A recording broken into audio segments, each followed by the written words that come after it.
Chaque jour, Charles et Carole vous présentent la leçon de l'école du sabbat.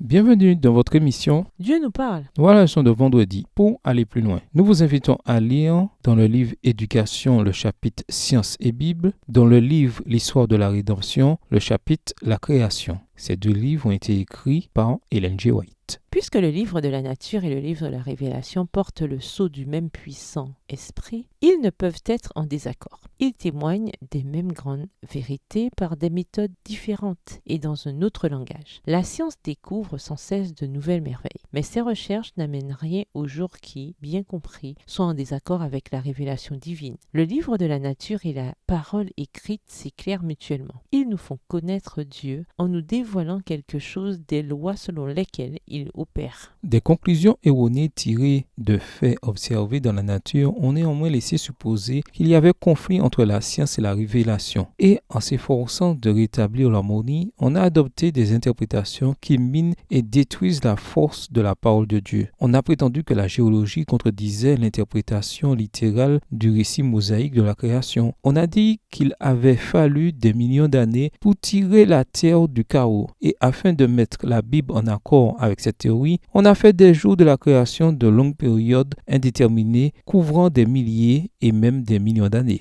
Une telle conclusion est entièrement gratuite. Le récit biblique s'harmonise avec lui-même et les enseignements de la nature. Texte tiré du livre Éducation, aux pages 125 et 126, livre écrit par Ellen G. White. À méditer, pourquoi la qualité de notre foi serait-elle affectée si nous croyons que ces histoires des commencements étaient des légendes, des mythes essentiellement conçus pour nous enseigner des leçons spirituelles, mais sans réalité historique? Quels indices dans le texte biblique indiquent que l'auteur biblique savait qu'ils étaient historiques, tout comme le sont les autres récits du livre de la Genèse? Quel est le témoignage de Jésus concernant la vérité historique de ces récits? Que nous enseigne le récit de la Genèse sur l'importance d'une bonne gestion de la terre? Comment peut-on être de bons intendants de notre planète tout en évitant le danger qui consisterait à adorer la création et non le Créateur, ce qui constitue une véritable tentation? Romains 1, le verset 25. Malgré les ravages que le péché a causés au cours de tous ces millénaires, de quelle manière la merveilleuse beauté originelle et la majesté de la très bonne création se manifestent-elles encore à nous? Nous parlons avec force de la bonté et de la puissance de Dieu. Au revoir. Et à demain si Dieu veut. Dieu nous parle.